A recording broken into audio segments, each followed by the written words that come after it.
Hi, I'm Kevin Moore, host of The Moore Show, and it's my passion to help you live your best life now. You might be looking to find answers on love, connecting with your life's purpose, reuniting with a loved one on the other side, discovering your past lives, or just helping you make sense, finding your direction now. So The Moore Show has collaborated with the most gifted readers around the world to form The Moore Show Psychics. Now, my readers have a large range of skills to choose from to be of service to you, and all my psychics are interviewed to show transparency, with each interview available on the website. So call now, dialing the numbers on the screen to speak to my operators 24/7, or go to tmspsychics.com to choose a reader or book online. The Moore Show Psychics, helping you transform your present moment into the most loving and happiest it can be. Now, I also offer a full money back guarantee, so what have you got to lose? Empower your life now.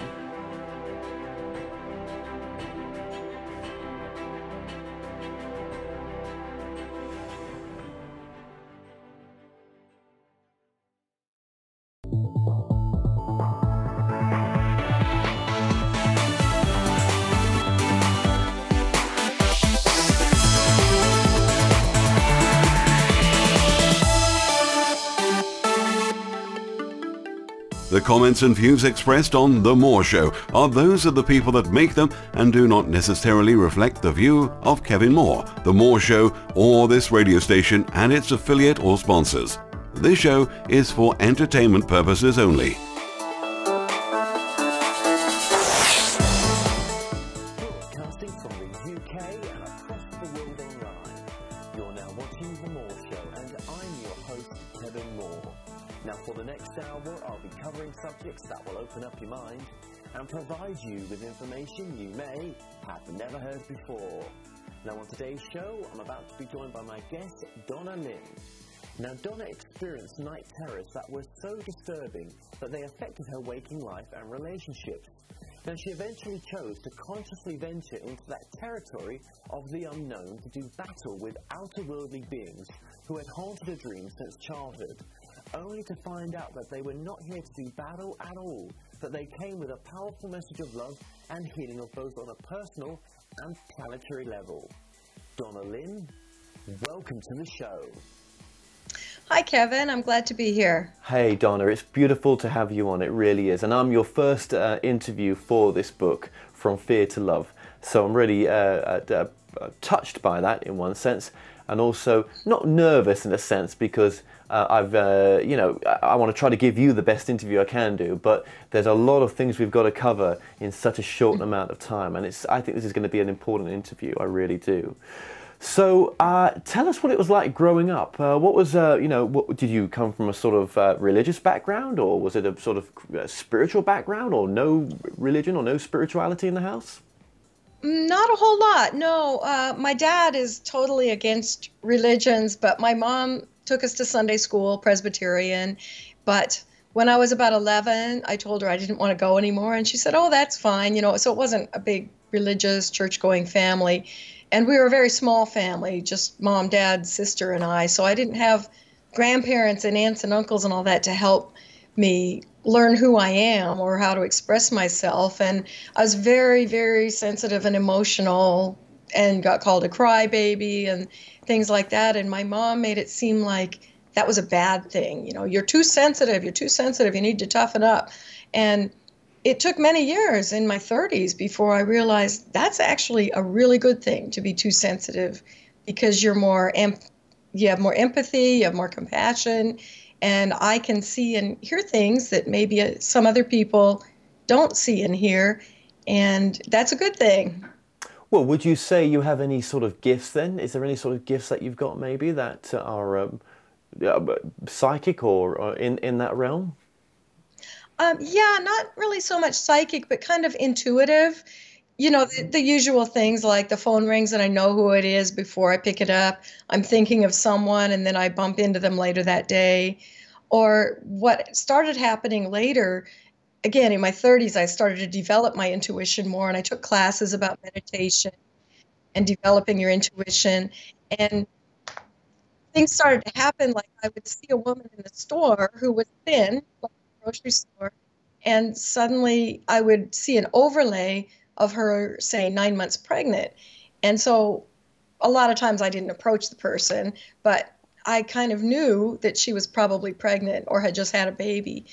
Or I will see an overlay of someone who looks, just like a regular person, but all of a sudden I'll see an overlay of them as a Viking or a Native American, or, and I realized that was probably a past life they had. So I just feel like I can maybe see things that are a little on the borderline between dimensions or between realities or something. Wow. Okay. Well, that's I always say we've all got unique individual gifts, and we're all able to tune in, and we're all psychic. We're all we're a soul having a human experience. I mean, we're only tapping back into what we are, really, aren't we? We just we've forgotten our true nature of who we are by coming down into this experience. When I say coming down, maybe we've just walked in, but you know what I mean. It's just our way of understanding it. Yes. Yeah, yeah. It's more of a remembering than a learning. Yeah. Oh, yes, absolutely. And okay, so what was in contact with you when you was younger then? What were you? How young was you when you started having nightmares that something was trying to break through to you? 4 years old. 4. And I don't remember that, but my mom told me I would wake up screaming when I was 4. And, at the time they thought I was sick or afraid of the dark. And I was 6 when I remember, and I started sleepwalking. And I think on some subconscious level, I was trying to get away from the monsters. At that time, I thought they were monsters because I would wake up. I was 8 when I really vividly remember. I would wake up and there would be like a face, an alien face with those big black eyes, very, very close to mine, maybe a couple inches away, not touching me, but close enough. And I could sense the presence. You know how when you sense a presence, if someone walks into the room or they're standing behind you, I could sense the presence, and that would be what woke me up. And then I'd open my eyes and there would be this face, right, staring into mine. And when they do that, they kind of freeze you, they paralyze you, and they stare into your eyes. And it's their way of communicating, kind of like we shake hands or dogs sniff each other. They stare into your eyes because that's a way of gaining knowledge and really looking into your soul and knowing who you are and your memories and your fears and your thoughts. But it's terrifying because it's like being stripped of everything and standing there, and they can see everything about you and know everything about you. And as a child especially, it's really terrifying. And I would just wake up screaming and run down the hall into my parents' room. And it took until I was probably 30 to get past that intense fear. Wow. And what did they look like? At first, it was just faces, just the big black eyes, kind of like the cover of Communion, the Whitley Strieber book. And again, when I was 8 years old, I think they started to realize that it scared me too much to be standing that close to me. So I woke up and looked at the foot of my bed, and there was a 7-foot tall praying mantis. It's what looked like a praying mantis to me, standing there at the foot of my bed. And he's turned out to be the most common one. He comes on most of my visits along with others, but he's like my primary visitor. Right. Okay. Fascinating, isn't it? So were you taken? Was there memories of being taken when you were younger as well? Yes, not actually physically taken, but I would just wake up and I would be somewhere else. I'd go to sleep in my nice, warm, safe bed and wake up in this room. When I was younger, it was a big white, glary room that was round. And there were 2 different scenarios. One, I'd be in this room with a lot of people, probably a couple dozen different people. And they'd be, like, I would probably be in my pajamas because they took me at night, but I guess they visited people from all over the world in different time zones.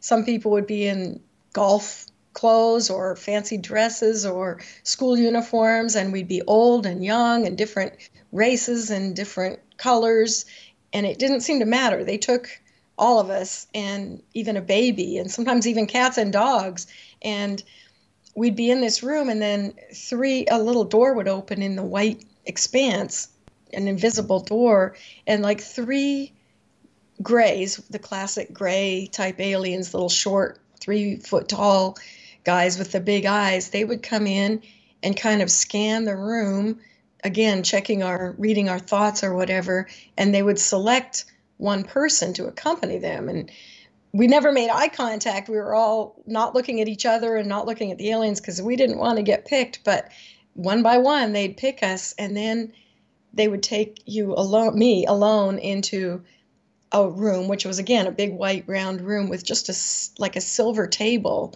in the middle, and they would do the medical experiments that you hear about. But I liken it to when you take your dog to the vet, or when wild animal experts trap a wild animal like a tiger or a bear. They have to sedate it so it won't hurt them, and then they take the temperature, take a little blood sample, maybe tag it or test it, and then they release it back to its home. And that's pretty much what they do to us. Or I thought that's how I came to terms with what they were doing to me.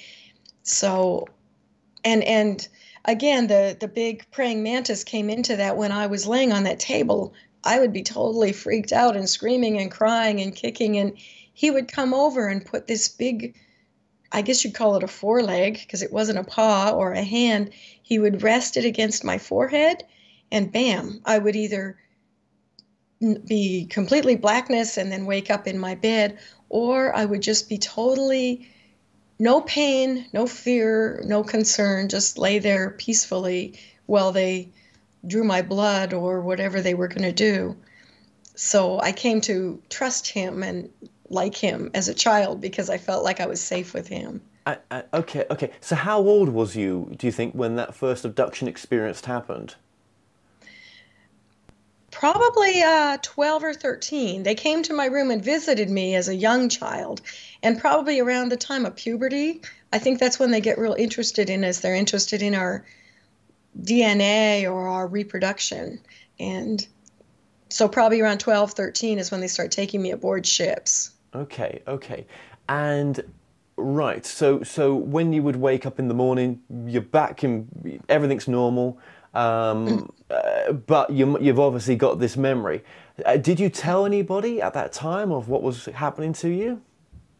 Yes, I tried to tell my mom, and she would just, I honestly think she may have experienced it when she was younger because she had a lot of fear around the whole thing.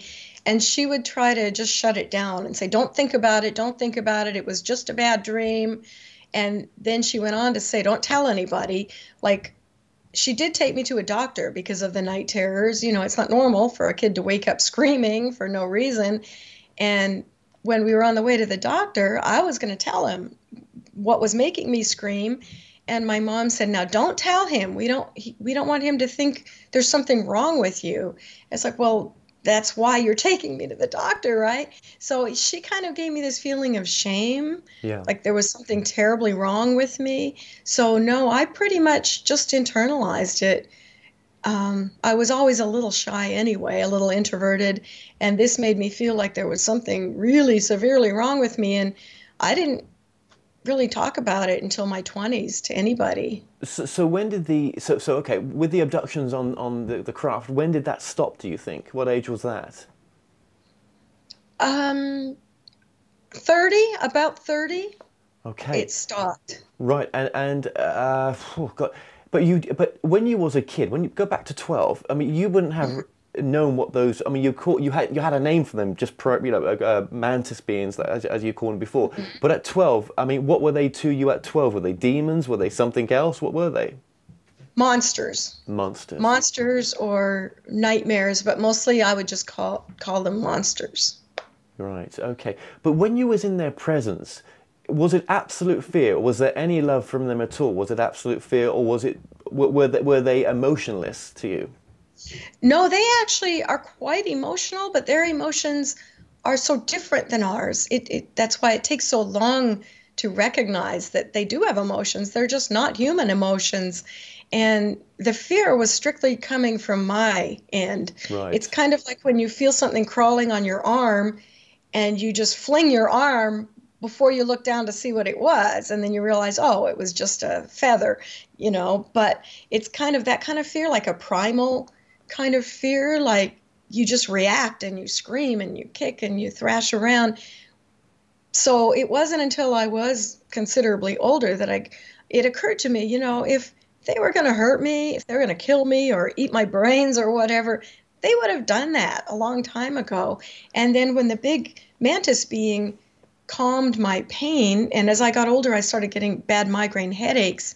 And sometimes they would take me on nights when I had a headache, and it seemed like the only reason they did was so that he could come and put his foreleg on my forehead to take my pain away. Right. And that's when it turned the tables for me to realize, wait a minute, these guys aren't so bad. Right.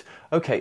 When you was on board the crafts then, I mean, were you aware of, were you on planet Earth still in a sense on the craft, or were you in some underground facility, or were you off Earth? That's where it's always been a little sketchy and confusing, but it seemed like we were behind the moon. I could look out windows, even though the rooms were plain white. As I got more comfortable with them, they started taking me on different parts of the ship when they knew I wasn't going to hurt them. And there can be windows that the walls are plain white, but they can do something that makes them suddenly become clear like windows. Yep. And when I would look out, I could see Earth, and it was so beautiful, and I could see it with the stars behind it. And the moon was usually in the foreground, just a little bit of a curvature of the moon, like we were just above and behind the moon, looking at the Earth. So you didn't see flat Earth, you saw a curved Earth when you looked out the windows. Yeah. Okay, cool. There is that theory out there then, that the Earth is flat. It's not my theory. It's just, it seems to be quite popular right now, that kind of stuff. Right, I've looked into that, but it doesn't jive with the things I've been shown. No. Okay. And what about the technology? You're talking about very advanced technology then that you was around. Yes, very much, especially with the healing. And when they did get comfortable enough with me and I got comfortable enough with them that they took me on the ship, there are two places that I remember that really, the technology really stands out. One was a big, long room that looked kind of like a hallway. And there were, in my mind at the time, it looked like jars of pears on either side as far as the eye could see. Big jars of pears, like 5-foot tall jars, and each jar had one big pear in it.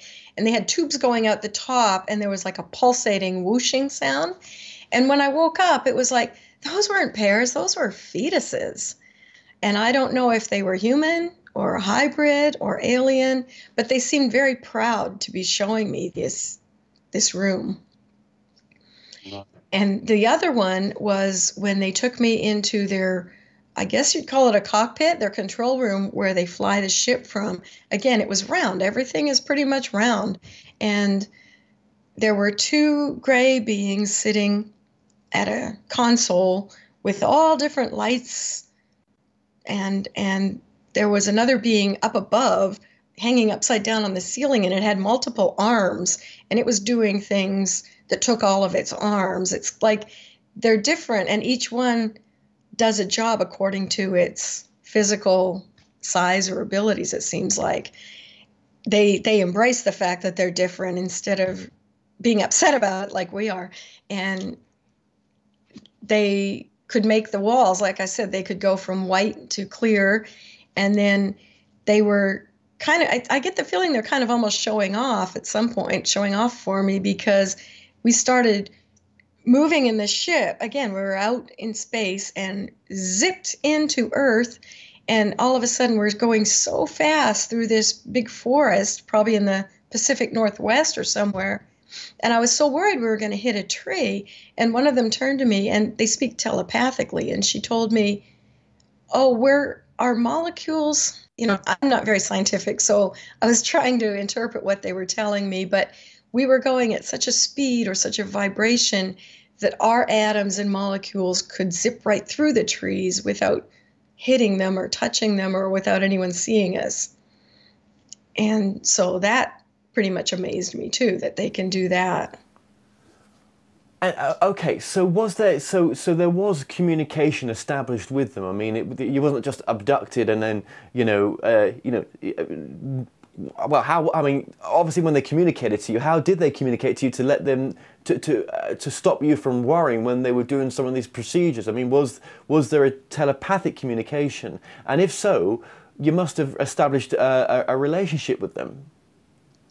Yes, telepathic, definitely, and I knew that it was, at first you think, oh, this must be just something I'm making up. But I knew that it was real on some level because each one had their own unique voice. They don't all sound the same. So it's not my voice in my head.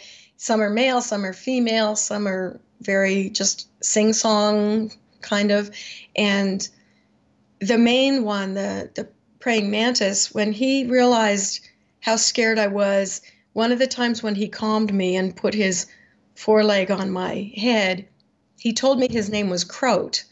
And I think he realized that humans are so scared. We're so scared of everything that if we can put a name to something, it makes it less fearful. Like if you have a medical condition and you go to different doctors and they say, we don't know. And then suddenly someone says, oh, you have lupus or something, then even though that's not good, just having a name to it gives you a certain amount of reassurance. And I think they figured that out. But from what I understand, they've been learning about humans and our fear and our experiences as much as we're trying to learn about theirs, especially since about the 1940s to the present day. And so they learned that if they told me their names or spoke to me in a gentle voice or relieved my pain, I would have less fear. So yeah, the early years, I was just screaming and I wasn't listening or paying attention. But as I got older, I learned to listen. Right. While they talked to me. And okay, so what were some of the key teachings that they've given you? The main thing is not to fear. I mean, they're almost one of the main things they say every time is be not afraid. Be not afraid. And I know that sounds almost biblical, but that's and they talk a little bit that way, a little bit backwards. Be not afraid. And they also learned that if they let me know they were coming, I wouldn't wake up screaming so much. So I would either hear a buzzing or a ringing in my right ear, or I would almost hear one of their voices in my head as I was having dinner or getting ready for bed. We're coming tonight. And then when they did come, I wouldn't react as severely. So they were learning how to approach me as I was learning how to accept them. Yeah, absolutely. And what were some of the wow, there's so many questions, but what were some of the main things that they were teaching you? What was okay, so we've got from obviously the book's called From Fear to Love, but on a planetary level, what were some of the bigger things coming through? Oh, of course. The most important thing is that we need to take care of the earth. That is like their primary thing. I'm not sure why they love the earth so much.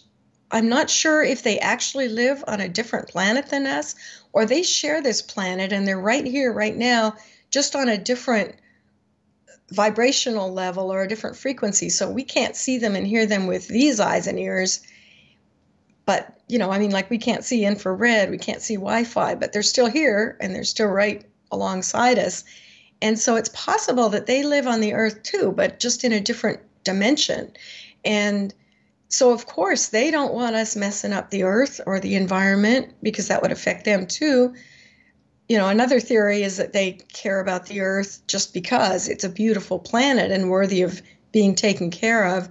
And I know a lot of other contactees said back in about the 80s, a lot of us were shown scenes of destruction. Again, I was aboard a ship behind the moon and I saw these explosions all over the earth. And I don't know if they were bombs or volcanoes, but the devastation of seeing your own planet be destroyed, I was hysterical with sadness. And then when they took me back, I was so relieved to see that everything was still okay. And a lot of the destruction scenes that they've shown, from what I understand, they've shown lots of people that. And it was a desperate attempt to shake us up and get us to pay attention and take care of the earth. And they have told me that they are caretakers of the earth. It's a garden for them. And if humans continue to destroy it, they do love humans, but they must take care of the earth first and foremost. And if we don't shape up and start taking care of the earth, they can remove the humans and still keep the earth. But they don't want to, because they love us and they are fascinated by us because we're such interesting creatures. But that's the main message, is take care of the earth and don't wait.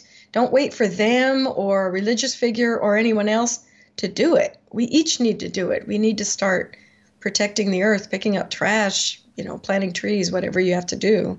Right, absolutely. Yeah, I mean, yeah, we could take care of the earth better, absolutely, as custodians of it. What about their connection to you then? What have you learned in the sense, was there a sort of past life connection, a soul connection? Why you? Why have they been abducting you? Yes, I did a lot of research earlier on, and my dad was in the Canadian Air Force as a pilot. So I understand some people from military families get abducted, and then sometimes it's a family lineage, and I do have a lot of ancestry from Scottish, Welsh, Irish, and English. And so I thought, well, maybe it's a family lineage thing, which it could be. But I also did have a past life agreement, and I rejected that thought for a really long time. There's no way I would have agreed to this. But as they started teaching me these lessons that we need to take care of the earth, and now that I need to talk to others about it and let them know it's okay if you've been contacted to come forward and talk about it, you're not going to get ridiculed anymore, which maybe 20 years ago we would have been.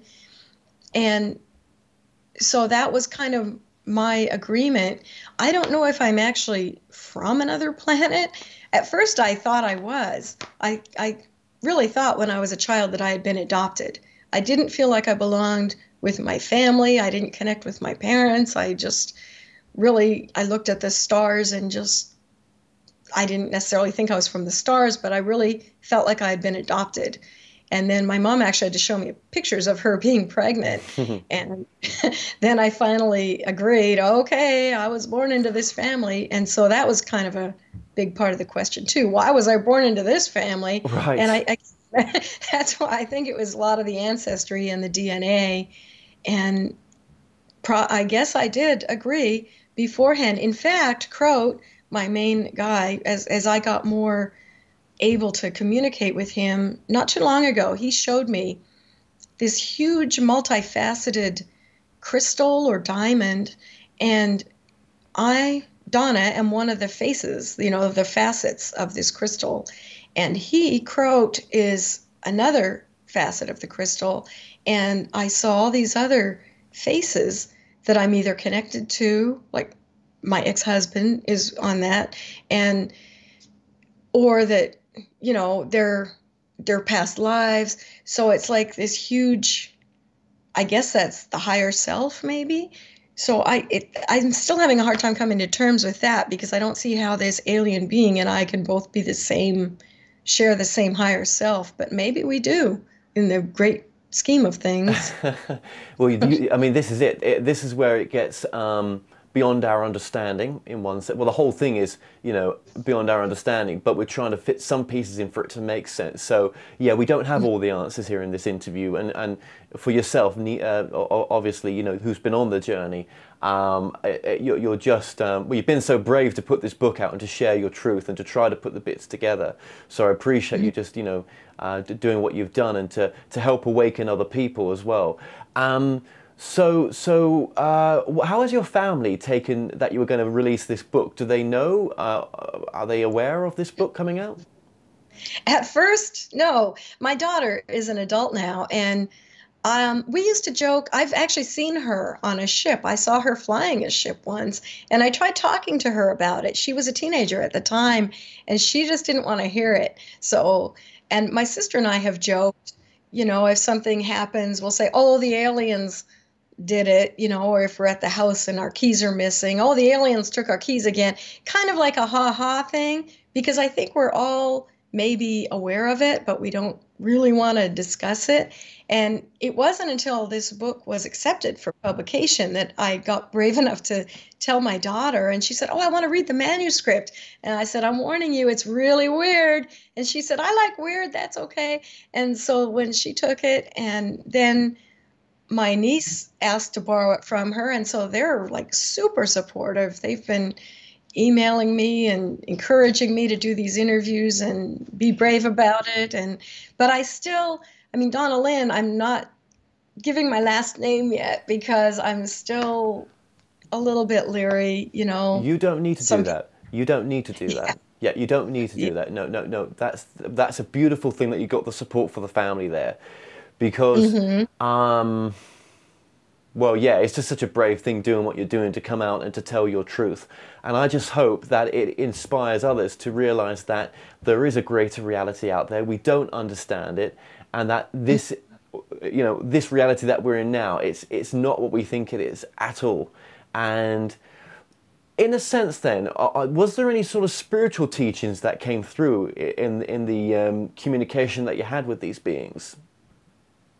Yes, actually, they're the ones that got me on the spiritual path. I probably would have just, you know, never even thought about things like past lives or intuition or anything if I hadn't had these crazy dreams and I was trying to figure out what they were, what they meant, if they were real. And I started reading things. In fact, when I was in 7th grade, our English teacher gave everyone in the class an assignment to do an essay on any character from history that they chose. And so, of course, the boys chose sports idols and the girls chose movie stars. I chose Edgar Cayce. So I was maybe 11 or 12 at the time. So yeah, they've always just been in my mind, like something is different here and nobody's talking about it. And yeah, so I took meditation classes. I read every self-help book I could find about past lives and dreams and, you know, just trying to figure it out. But it seems like every time I think I have an answer, it brings another 100 questions with it. But it's definitely spiritual. Their whole, other than taking care of the earth, their big message is we're all spiritual nature, and just because they may look like a giant insect or a bug doesn't mean they're lesser than us. And we're all living beings, we're all sentient, we all have emotions and love and feelings, and you know, we shouldn't, I mean, I don't want to even crush a spider anymore. I'll take them outside because who knows how smart he is or what his consciousness is. So yeah, it's definitely given me a much more spiritual outlook on life. Absolutely, that's a beautiful thing there. Actually, help, by looking at things so differently and more from love. And when you mentioned Cayce there, you know, I channel, and I channel what's called the One, and part of the group of the One is Edgar Cayce. So I've been channeling that an aspect of Cayce. So it's interesting you mentioned that you had an interest in Cayce there. That's Cayce, an aspect of Cayce has been coming through for me as well in the channelings that I've been doing, which is interesting. I didn't know. Wow. Yeah. No, that's right. Yeah, I've just got my own book coming out next year.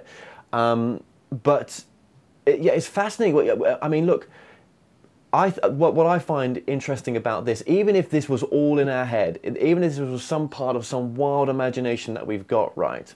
I think the beautiful part of your work is that what breaks through in all this is the mystical side, is the spiritual side, and if that was if anything was to come out of this, it's the spiritual aspect which you're bringing through. That how from fear to love, how fear does affect all our decisions that we do sometimes, and that if we only came from love more, love for ourselves, love for one another, love for the decisions that we make, that's what's really powerful about your book, is that you know, you're now coming from that space now, and now that you're coming from that space more of love rather than fear.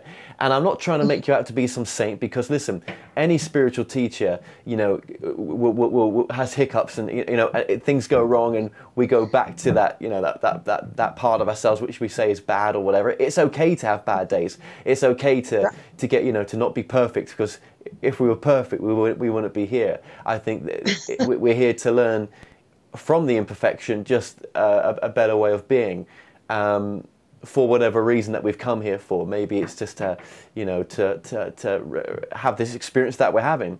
But when we do come from love more, doesn't it make your day better nowadays?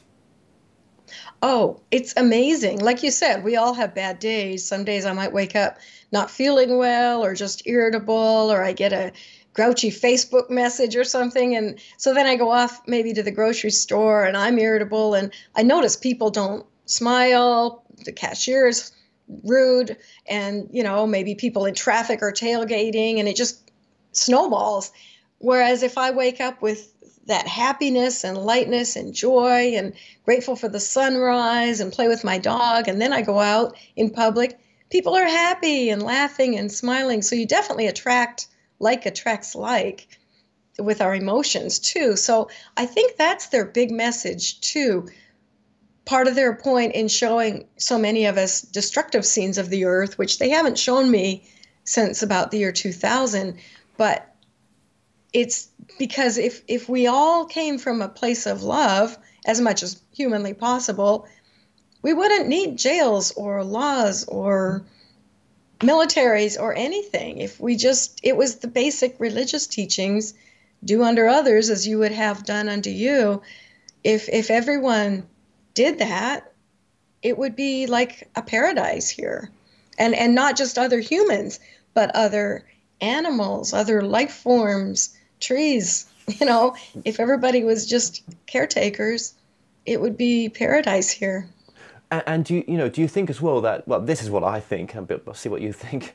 You can't change the world, but you can change yourself. And by practicing what you're teaching here right now, which is coming from love more, if we change the people around us by coming from love more, that kind of has a ripple effect to everyone else. And it kind of, in a funny way, like the butterfly effect, it does change the world, but it changes your world. Because do you think that, you know, we create our reality? The reality we have around us is created by ourselves. Yes, I do. But it's like how much of it is predetermined, and then how much of it can we change? We do have free will completely. But sometimes I wonder, you know, if someone has an illness or someone has bad relationship troubles or something, how much is created, or how much was maybe a karmic decision to experience that before you were born? It's more questions than answers. Kind of like, you know, if you're walking down the street and something hits you on the head, did you truck something in the past at someone that hit them and hurt them? You know, yeah, exactly. Yeah. How much of that is actually, you know, predetermined from karma? Yeah. Well, we're not going to know, are we? I mean, you know, nowadays I'm all about, let's try to make our present moment the most loving, happiest, and fulfilled it can be. And I think with your teaching of from love to fear. From fear to love. Oh my God, if I get it right. Oh my God, I've got so much on my mind right now. Yeah, from yeah. Let's not get it the other way around. From fear to love. But then others do come from love to fear, don't we? We do climb down that ladder sometimes, don't we? Oh, we all do it. Yeah, and fear, not just like fear of aliens, but fear of anything. I mean, I was a little bit fearful to do this interview today. I thought I faced down a 7-foot praying. So why am I afraid to do this? So fear, people are afraid of losing their job, or afraid of losing their spouse, or, you know, there's just so much fear. And of course the media feeds into that. Be afraid of this, be afraid of that, you know, and a lot of movies feed into that too. So it's really, really hard for people to get out of that fear. It's just so pervasive everywhere. But look what's happened, because you've broken through that fear now, just even on this interview, right, to show other people, right? Look how easy and loving it was. There was, look how much we've got out of this interview so far. Yeah. And look how much you're going to help people just in this one tiny interview. I even say to people, if you just change the life of one person, that's perfect. You've done your job. Right. Job over. Right. Not that you're going to hang your coat up, but I'm just saying, that's what it's about. So how much of a different person are you now? That you've accepted this truth and that you've gone through all this and documented it in the book, which is released now. How much of a different person are you for this journey? Wow, I am so different. I am almost 180 degrees different. I was so nervous and anxious all the time about what other people thought, or about what if this happens, what if that happens, fearful of the future, and fearful that they were going to come back and snatch me away in the night again. And now that I've accepted it and I realize they not only don't want to hurt us, they love us. They care about us. They're doing this out of a love for us and compassion. And it's just made me I don't fear death. I don't fear old age. I don't fear some robber coming into my house. I just really don't have fears anymore. And I've recently become a grandma, and it's just made me feel so loving towards those children. And I wish I had been that way more with my daughter. I'm sure I wasn't very easy to live with back in those days, because I was fear-ridden and anxious. And I thought, at first I misinterpreted their messages, and I thought it meant the world was going to end. And I know a lot of people felt that, especially with 1999 over into the Y2K. I thought for sure the world was going to end, and so I was nervous and fearful and scared. But now it's like, no, everything's okay. Everything is just the way it's supposed to be. And it's completely changed me. Amazing. I mean, that's so cool. And when you mention your daughter there, and I'm sure she'll watch this at one point, maybe. I'm yes. sure she will do. You can't change yesterday, can you? And you can't worry about tomorrow, because this is fear as well, isn't it? Fear of the past, fear of the future. All we have is this present moment right now, this point of interest right now, this present moment. And I think when we get out of present moment and live in the past or worry about the future, that's where the fear and anxiousness comes from. We're not we can guide the future, but we have to go with the flow as well, don't we? Do you know what I mean? And yes. Yeah. So isn't that an important teaching from fear to love, but being in present moment? Oh, that's huge. Yeah. Yeah. In fact, someone told me if you dwell in the past, you'll have depression. And if you dwell in the future, you'll have anxiety. So it's mentally healthy also to just be in the present moment. Yes. Yes, absolutely. So when you said there about with your daughter, which, I'm sure, of course, you'd have changed things, but you did the best that you could do at that time. You could have done no better. You could have done no better, right? Yeah. And now it's all different, because now you're the empowered woman that you are, with a completely different take on it. And probably people from the past that maybe see you or see this interview will be like, where's Donna gone? Where's the Donna we knew? Yeah. Yeah. But that's a beautiful thing. That that's called progression. That's what the soul's here to do as well. Most definitely. Wow. So many questions, they were in my head just there, and they're popping out, and I'm like, no, come back in. I do that. Yeah, there was just so much to talk about here. Okay, so are you still in contact with these beings?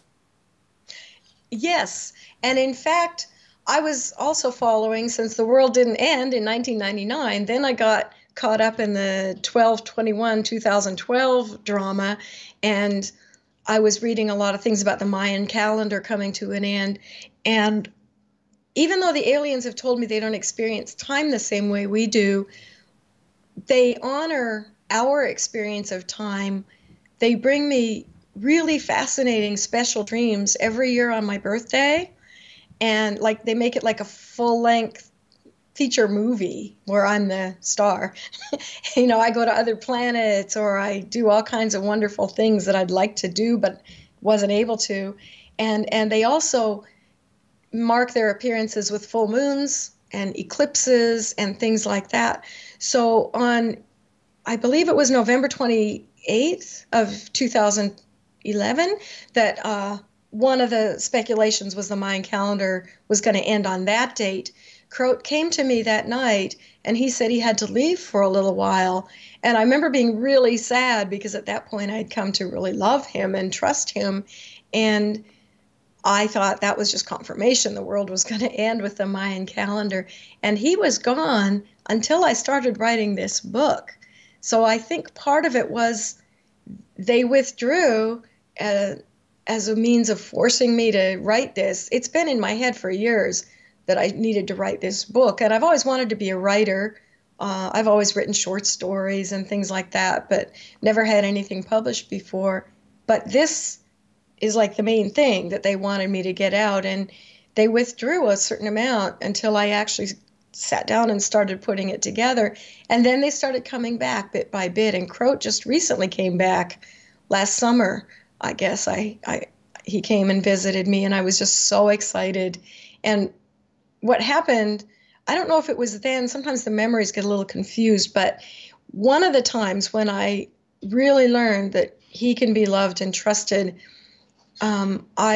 he showed me a scene of standing on a stage at a podium talking to a group of people, which a year ago I would have laughed at that. And now I'm thinking, whoa, that might really happen. And he manifested behind me. And I've been asking the aliens to please manifest on my sofa so that I can call a news crew and prove that this is all real. But in my dream or vision, he manifested behind me on the stage, and I could hear the gasps of all the audience members. And he came over and told me he wanted me to hug him. Well, he's a 7-foot-tall praying mantis, and they have 6 legs. And you know how bugs have those wiggly legs with the little prickly, hairy things on them? And I was just repulsed at the thought of having his legs wrapped around me. But he kind of stepped up and just hugged me really tight with those legs. And it was such a feeling of just ultimate love and compassion and acceptance. And it just... sorry, I kind of lost track of what I was going. No, it's okay. I'm on track. Don't worry. Okay.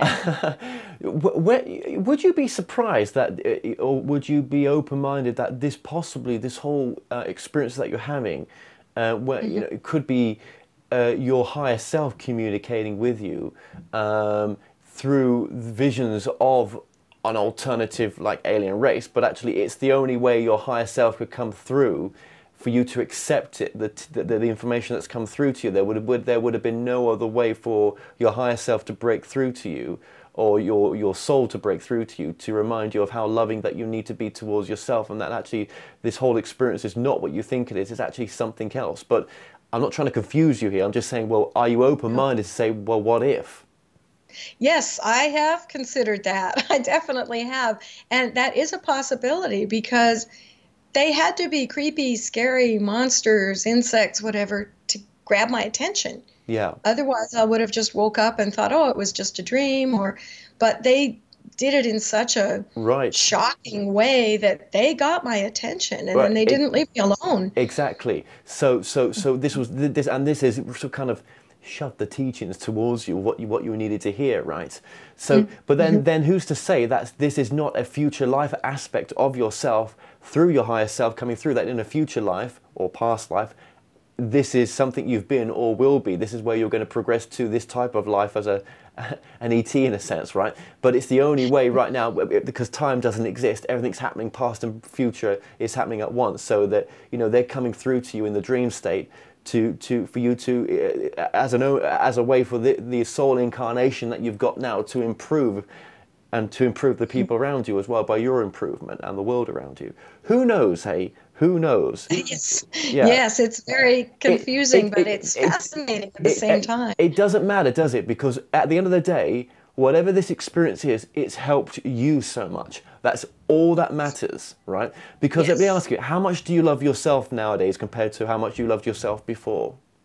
Oh, so much more. And it's ironic because, of course, as a teenager or in my 20s, I was much more attractive and, active and healthy. And I just didn't love myself at all. I, never thought I was worthy. And now here I am, older and, older, and I love myself completely just as I am. Beautiful. Thank the Maker. See, now all the experience you went through was worth it to get to this present moment with myself, for you just to tell the audience that. That's a beautiful thing.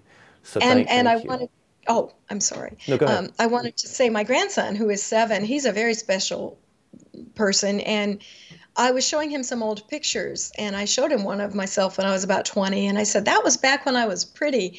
And he said, but Grammy, now you're beautiful. Oh, that's beautiful, isn't it? It really struck me. Yeah, well, Well, the kids nowadays, I tell you, they are a lot more awake. There seems to be less of a veil. I just think the times are different compared to when, even when I was their age. Do you know what I mean? Very much. Yeah, there's a change. There's a shift. There's a shift. Mm-hmm. Yeah. When I got the manuscript and I realized it was okay with my daughter and her husband that I was talking about this stuff, I got out my sketches of aliens to show my grandson to see if he recognized any of them. And he just kind of glanced at him and he said, well, you're not a very good drawer. So it didn't faze him at all to see these alien faces. He was more concerned about my drawing ability. Wow. Wow. That's, yeah.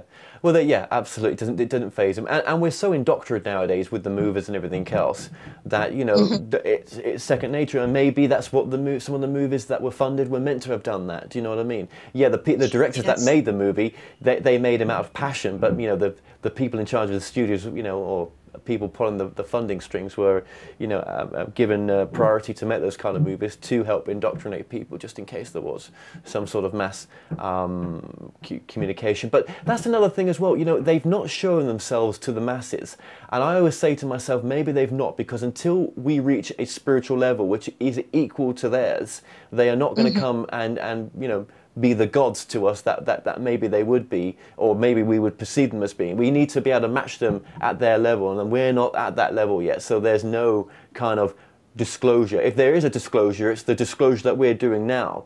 Me and you, we are the disclosure, in a sense. Absolutely. Because there's always that expression, why don't they come and land on the White House lawn? And I actually asked them that once, and they implied that politics and our governments are totally unimportant to them.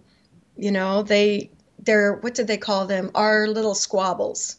We are not interested in your little squabbles. They see humanity as a whole. And so, they reach us individually. Rather than But then we've got some great reality TV stars. We've got Donald Trump now as the president. They must see the value in that somewhere, right? On the entertainment side of it. I bet they look at us and they're like, oh, it's Earth. Let's tune into the comedy channel. Exactly. Yeah. I've said that. We're like their reality TV. We must be. Well, I know one thing, right? We are important to them. Who knows that our growth is their growth? And who knows that they are here for reasons that we can't or have never contemplated, that are far out, that we can't even get to a mental level of why they're here, because it's just something very, very different. It's not money, it's not resources, it's something else. And then again, maybe there's multiple species out there with different intents, because in an infinite universe, which I can't get my head around, then there's infinite possibilities. So, but then again, we have to stay grounded in what your experience has been, and you have to stay true with yourself on what your experience has been. I'm not taking anything away from you. I would never do that. That'd be totally disrespectful. And your experience is your experience, and that's very unique to yourself, and you should hold that dearly. And it's okay to change your truth as you progress in this, just like it is for us all. But I think it's great what you've shared here today, and I know we're almost at the end here right now. I probably left out so much stuff, and sorry if I have, but what would you say is the most important message of your work? That it's okay to talk about this. When the publisher told me they accepted my manuscript, I thought it was a joke. I really, really couldn't believe that someone would actually agree to publish this. I just thought they would laugh it off and throw it in the trash. And No, they're very sincere and they've been wonderful. And my editor is wonderful, and they've all been so encouraging, plus a couple of family members who have been so encouraging. And it's like, wow, this is really a message that needs to get out, and it's okay.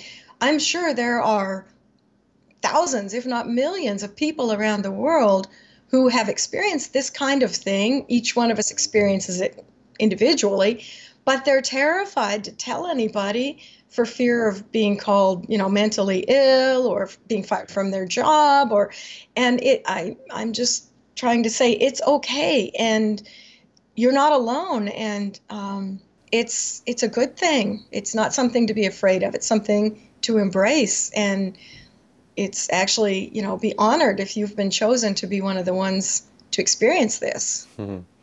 Absolutely. Thank you for that. That's really, really empowering and so helpful to other people. And yeah, that's a beautiful thing. And your website is? Donna Lynn Dreams. Okay. Well, we've been putting that website throughout this interview on the screen as well, along with your book, and your picture's been coming up as you've been talking as well. Well, I feel that you've only just started your journey. And would you be surprised that they're going to be back in contact with yourself? Oh, in fact, that vision I had years ago of Croat coming to me on a stage, well, they have asked me to speak at the Transformation Conference in June, the Ozark Mountain Transformation Conference, and I was terrified of that. I've always been kind of an introvert, but I have to do it. I know I have to do it, and I am just really, really hoping that might really happen, that with a huge room full of people, all positive and all believing and, trusting and loving, that might raise the vibration enough that maybe he would materialize, or maybe another type of alien could materialize or something. Or what if it's not materialized? What if you're going to channel him? What if you're going to channel him? What if it's going to move from the dream state to actual physical, bringing him through? I hadn't thought of that, because now I am hearing them when I'm awake. It used to only strictly be during dreams, but now I do sometimes hear them when I'm awake. This may move from actually dream state to actually channeling, and actually bringing in teaching information into your next book as well, with channeled information. Don't be surprised if that doesn't transform into that. Wow, I hadn't considered that. That's awesome. Yep. Well, it's just sorry to truck that in there. Okay, well, that's the end of the interview. No, I'm joking. Yeah. Okay. Well, who knows, right? Who knows? I'm just give it that space and be prepared to be. There's different ways of manifesting, and all that's coming into my head is that no, he ain't manifesting in no physical. He's coming through you. They're going to come through you to talk through you to the audience. That's what's going to happen. Awesome, because I've tried to write up some notes and type something up for what to talk about, and it just doesn't feel right. Well, so maybe need to go with it. It's going to come out in the moment, and that's when he's going to be with you. Wow. Yeah, and it's not, and these beings are not going to come and show themselves like that, because we're just not ready. We're just not at that stage. But they will channel, as Daryl Ankle channels Bashar, and there's lots of other people that channel.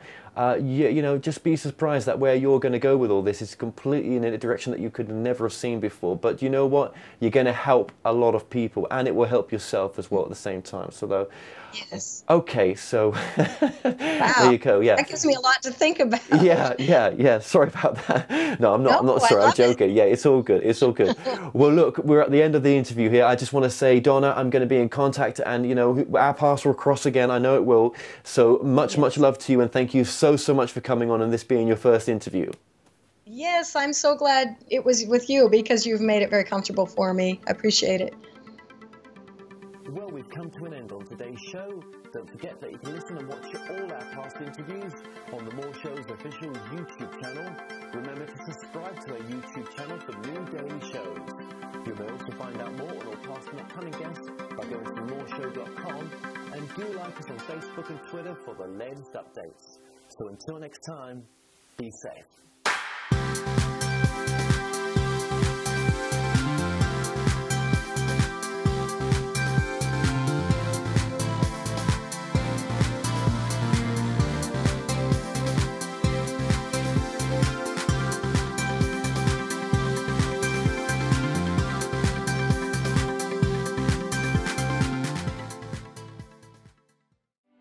Hi, I'm Kevin Moore, host of The Moore Show, and it's my passion to help you live your best life now.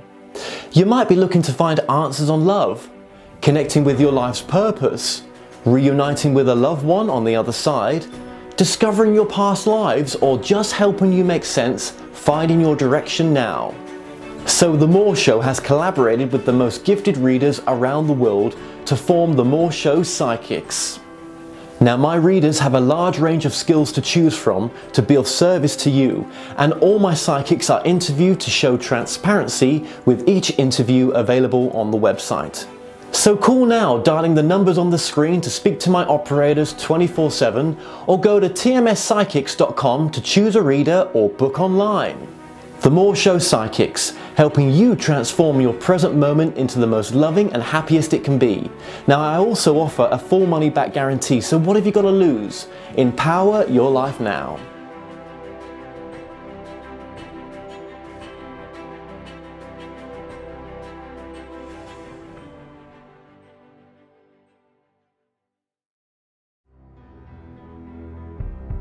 What if? Established over 100 years ago, Watkins Books is one of the world's oldest and leading independent bookshops specializing in esoterica. We have the widest selection of esoteric books in the UK, and our friendly and knowledgeable staff are here to assist you in a unique ambience of our shop. So come and visit us in the heart of London, as we're open every day.